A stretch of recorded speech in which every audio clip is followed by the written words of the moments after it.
Hello everyone, welcome to my Keyframer component tour.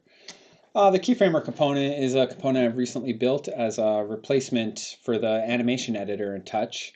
I pretty much have wanted a number of features for quite a long time that I never really or we never really had. So I figured I'd just build a component and be able to have those features. So yeah, it's pretty straightforward to use, but I thought I'd do this little tour to give you a rundown of a few of the nuances. It's a container component, so you can just drag it, drop it into any network, and then view it. It has a similar layout to the animation editor, some controls at the top, keyframe editing area on the main zone, a channel list on the left, field at the top for specifying the animation component it's currently connected to, and then a toggle button that opens up a config zone where you can use to create a new animation component, pen channels, and initialize the internal template component. I'm going to create a new animation component by just dragging this button into the network. Since I didn't specify a name here, it named it animation1. I'm going to make some new channels here, or I'm going to specify some channel names, I should say, here. And then I'm going to say append channels. And now we have two channels I just made. Oh, I named them both test2, so it only made test1, test2. That was supposed to be test3. So we can make some channels with append channels. There's a couple other ways you can make channels by dragging CHOP channels into the keyframe editor. You can also drag a whole CHOP into the keyframer, and it will make a channel for every channel in the CHOP. If there's already channel names existing in the editor or in the animation component that it's creating, it won't make those channel names and warn you in the text port. So I had already had channel constant2 underscore channel 1 and underscore channel 2 in there, so it only made 3 and 4. You can delete all your channels by the context menu in the channel list. You can create channels with a DAT as well. And when you drag and drop a DAT onto the keyframer, it's going to ask you if you want to create channels from the first row or the first column. I'll say first row, so we have those 4 channels now that were specified in that first row. There's no string formatting going on, so all your channels have to be valid CHOP channel names for that one to work. And then finally, you can make channels by dragging pars onto the keyframe editor. And when you drag pars on, it will do the same as CHOP channels, and it will name the channel operator underscore channel par name, and it will also create an expression referencing the out CHOP of the animation editor in the par that you connected it to. And any par that can be interpreted or casted as a number can be dropped. So a float or an int or a menu or a toggle or a pulse. All of those types of pars can be animated. So now we can do some editing of keyframes. Basically, it's similar to the animation editor. There's a few differences though. Left click and click an item, left click an item, and move it to move it. You can also offer navigation. It's middle click and drag to translate, and shift middle click to zoom. And then H for home, Alt for create channel on, Alt left click for create channel on nearest curve, marquee select, shift marquee select, shift select. I didn't press shift the first time I clicked on that button or on that keyframe. What else have we got for selecting? There's no unselect right now. Control, I have to still add control unselect and control add to select. Control remove from select and add to select. I haven't done that. What else have we got now? So we've created some keys. Now I've also created these, the default type of segment is a Bezier segment in this editor. I've done that on purpose because I personally find Bezier my go-to curve. And handles are always showing in this version. I might make a toggle at one point for different various ways that handles get displayed, but handles are always showing, and when they're 0, they're just circles around the keyframe, and then when you pull them out, you basically pull the handles out in the similar ways you would any other handle. I'm going to move these guys. You can select handles and keyframes all in one shot here, so that's why I was kind of being particular of where I selected here. I'm going to undo some of this. Full undo and redo. Redo and undo for creating, deleting keys, creating keys, deleting channels, creating channels, selecting items, basically everything you do. No undo for the camera position. That was the one thing I decided that probably wasn't the best, but I do like undo for selections, because if you select something if you unselect something by accident or whatever, you can quickly get back to it. And then we have, I'll go through a few different curve types in a second here. So then we can drag our handles, and you can select handles and keys all in the same shot. I specifically made it when handles are locked. Handles are locked when they're solid and unlocked when they're hollow. That you can't select an in and an out at the same time. You can select an in or an out, but you can only select. You can't select both at the same time. And the reason I did that was it's basically a user a way to make things non-confusing, because if you select both, things can start to get a little bit confusing about what is correct. So this way, it's very clear that what should happen here. And now if I select this guy, everything's going to get unselected because I didn't press shift. And if I did press shift, that wouldn't get unselected, and that's where you can't edit this basically when they're both selected. So the idea is that you can select everything, but if you want to edit only out handles, you've got to select only out handles. When they're locked. When they're unlocked, you can select both. So no problem. Okay, so next we can change curve types. When you change function types, you select the keyframe of the first keyframe of the segment you want to change. So I want to change this segment, or this one and this one. So I've selected that keyframe. I haven't selected the segment. You can select the segment, but technically you're not selecting the segment. You're selecting the first key of this segment and the first key of the next segment, which gives you the ability to move a whole segment, but you're not really editing a segment per se. You're editing the first key. You're editing technically the first key of this segment, the last key of this segment, and the first key of the next segment. This actually is composed of internally 3 keys, which a user isn't necessarily doesn't really need to know, but fundamentally for curves such as these, there's 1, 2, 3, 4 points for this segment, and this segment has 1, 2, 3, 4 points. But anyways, that's under the hood. But if you want to change curve types, you select the first key of the segment you want to change, and then you click on this menu and change it to linear or whatever you want to. So we have all the types except for spline here available to change to use: constant, ease in, out, etc. But I've also created an extra type that I'm quite excited about, called ease adjust. Nothing's going to happen here because I have nothing selected. Now ease adjust is like a Bezier curve, except you cannot edit the slope of the handle. You can only edit the the acceleration of that handle, which I find is actually a really useful.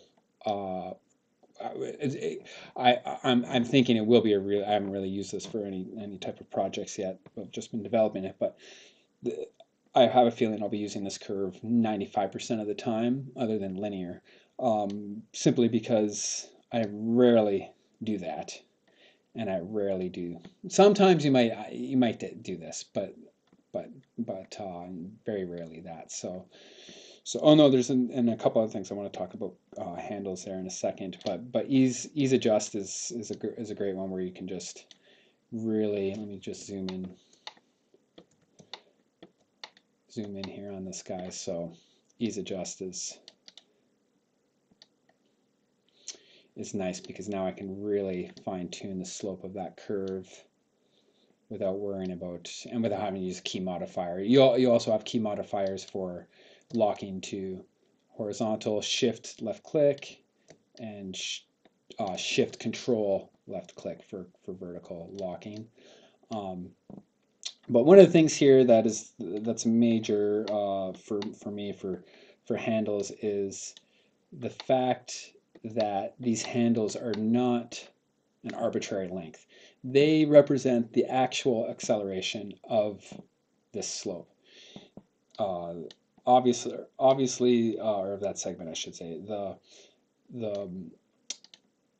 slope of the regular animation editor represents the slope, is the correct angle, but in the regular animation editor, oh, I think I just changed the wrong key type. There we go. The animation editor, the handle is kind of an arbitrary kind of length, and it changes depending on your scale, but it doesn't change quite.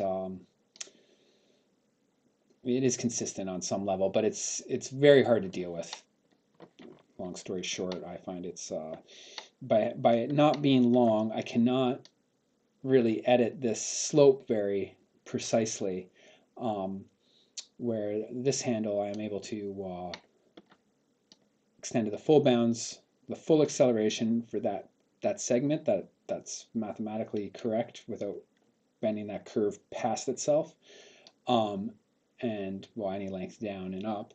But this way I can really fine tune this.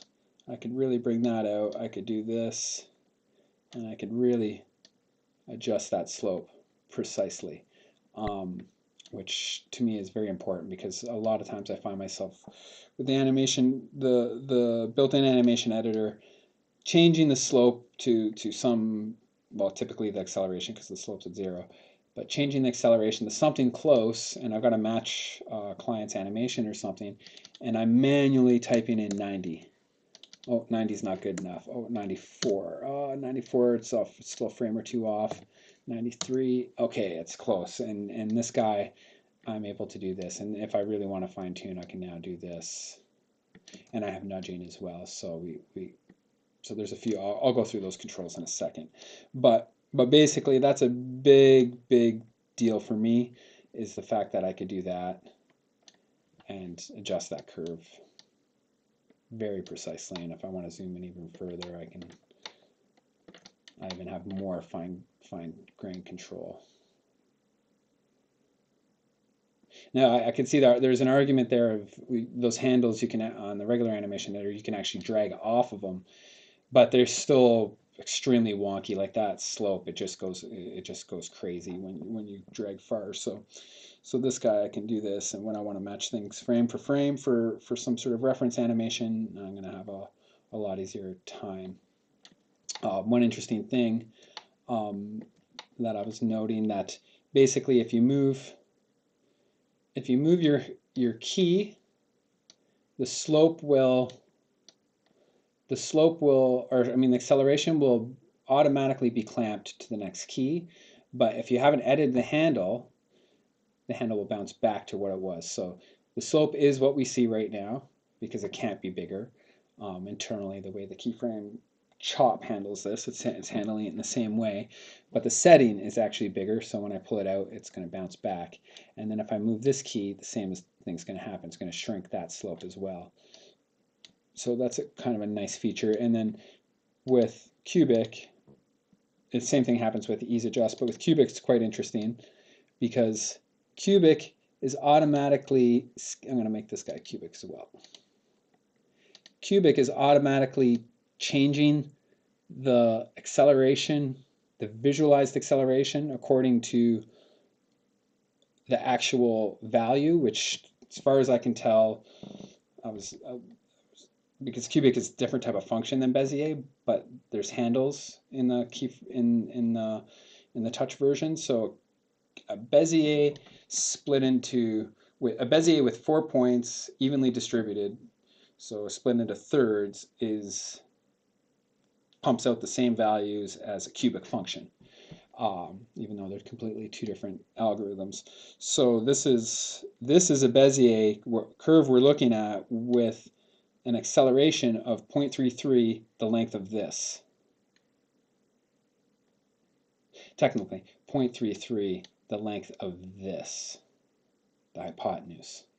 So now we can see, same thing. Now this guy is the best possible length for adjusting. Well, you can make it longer and would even be better, but it's the actual length for that slope in Bezier terms.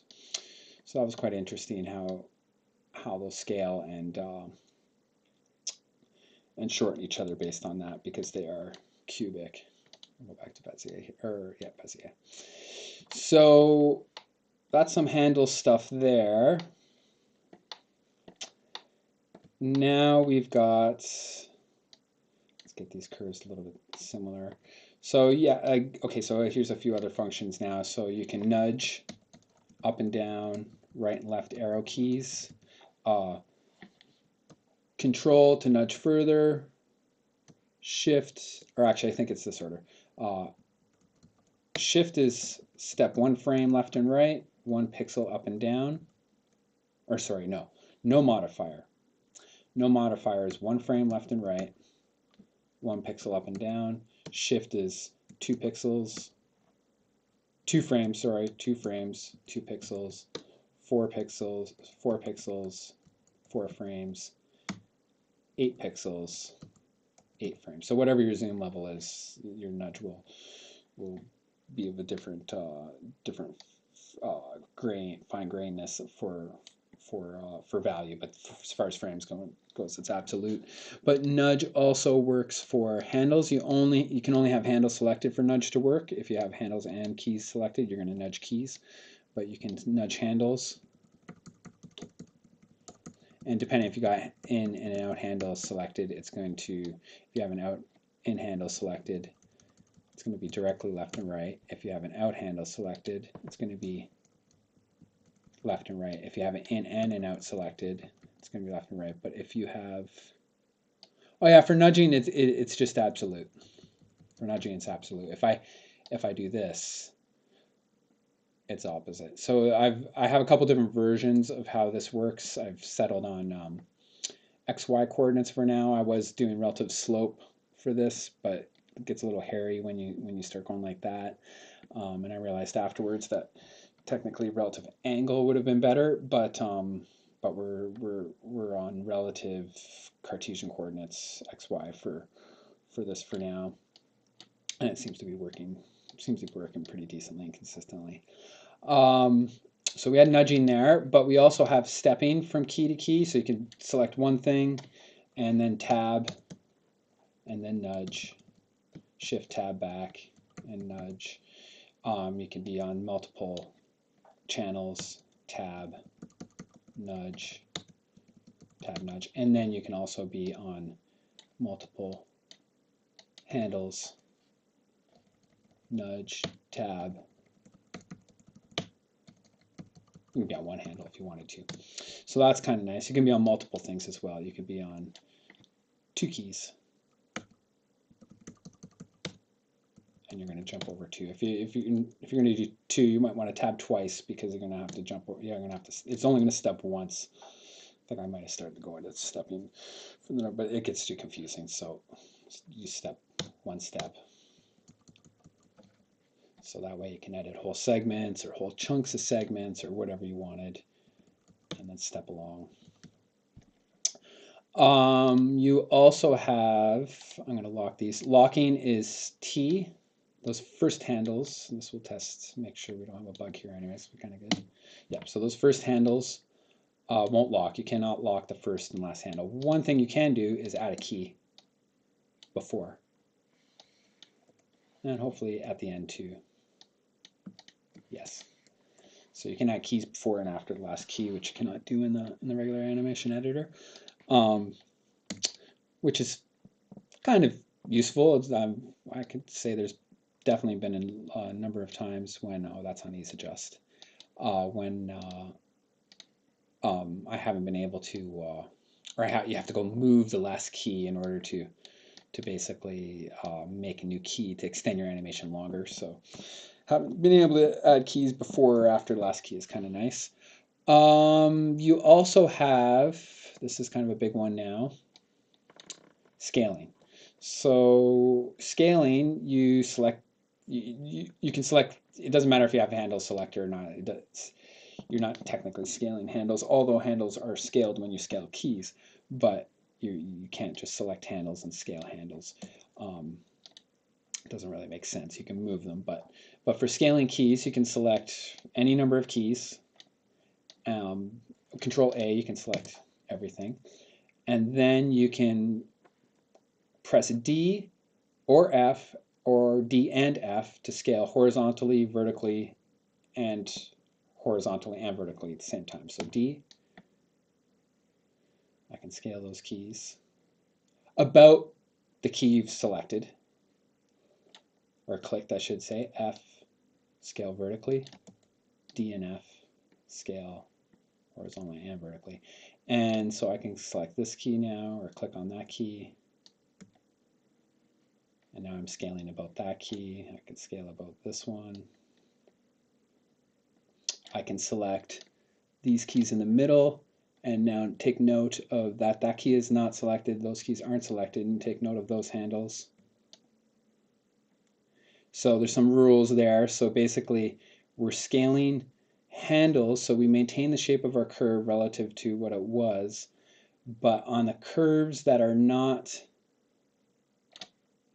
on the segments that the last key isn't part of the scale, I'm still scaling those particular handles if they're locked. Let me see the logic on that. I can't remember precisely now.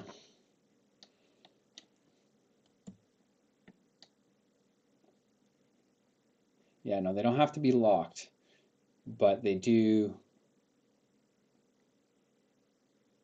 Yeah, no, they're not locked because we want to preserve that curve. So if there's some confusion there, if we think things should be different, we can talk about that or change that in the future. But basically, you're trying to preserve the shape as much as possible. And I've wanted this. This is a major feature. There's so many times where a client basically asks to make something shorter or faster or longer or whatever, and you've got like multiple keys across multiple channels, and you have to basically edit every single key and every single handle of every single key. Maybe you could do this. You could be, because a lot of times in like animations, these are all in the same, all locked to the same frame or whatever. So at least you could do that and nudge that back and forth or move that back and forth with the control box or whatever. But you can't like changing those. It's just it's painful. So I've created this guy, which is kind of standard animation stuff where you can. Oh, I forgot. I changed modifiers for that. D and F. Sorry. D and F, so we can scale our keys, and let me just do kind of more extreme kind of case. So scale left is smaller, right is bigger, horizontally up is bigger, down is smaller. You can flip. Yeah, oh, maybe no, I can't flip horizontally because those keys aren't allowed to go past each other. So no, you cannot flip horizontally. You can flip vertically, but you can't flip horizontally. But basically, notice we're preserving that shape. All the keys, all the accelerations are all getting smaller. So that one's quite useful. Next, just a couple things with these boxes up at the top. I'm going to home view H. Oh, it's one thing. If you hit spacebar, this view stops updating properly because I'm doing a recursive loop to do the transforms, and it requires the next frame. So you have to have the play bar pressed.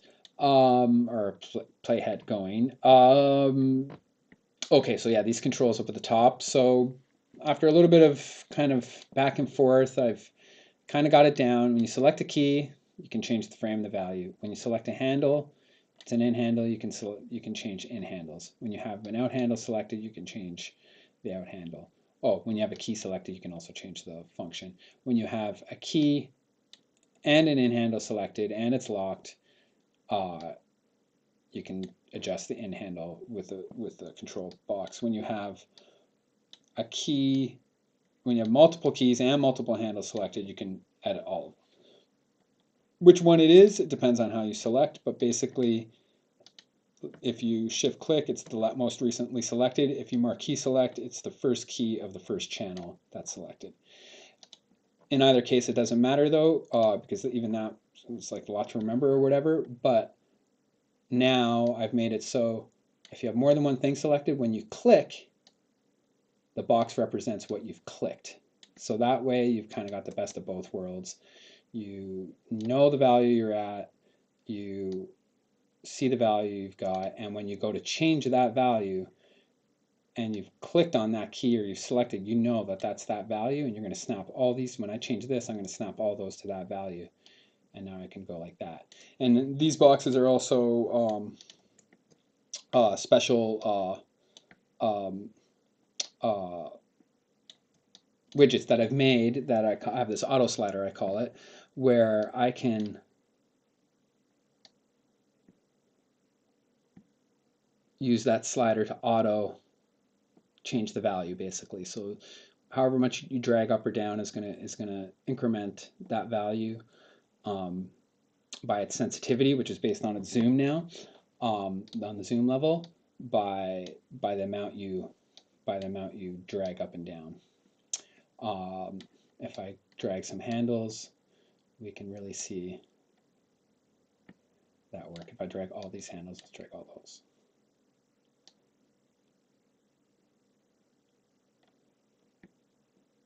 So that's kind of a nice one too. Oh, and then you have some key modifiers for these. These are the standard modifiers I've been using since Luminosity. So just dragging on it will be coarse control, left clicking and dragging. Control is finer. Alt, or control is fine. Alt is finer. Control Alt is finest. It's so fine you can barely see it, but they're definitely moving. It's like that, yeah, it's stepping through 4 decimal place now. So that guy is kind of useful. And then yeah, and then same if you were doing on value, all those guys, they would all snap. I'm noticing the box isn't updating when I undo. That's something that have to be done.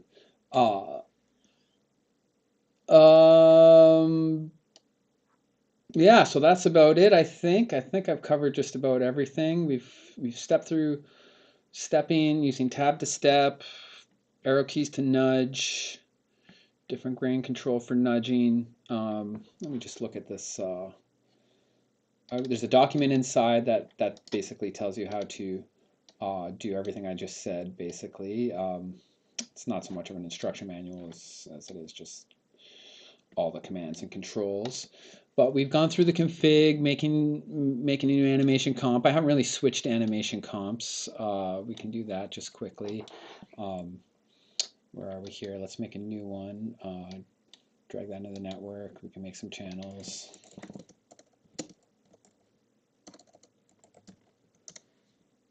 Pen some channels there.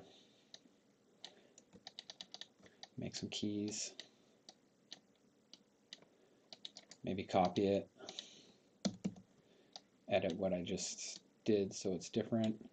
And now drag the original one we were editing. So we got that one back. We got this one. We've got that one. So no problem switching animation components. If you make an animation component or you have a pre-existing one, you can drag it in. It's going to ask you if you would like to convert it. There's one difference between, well, there's two differences, but there's one kind of fundamental difference, important difference between a normal animation component and these animation components.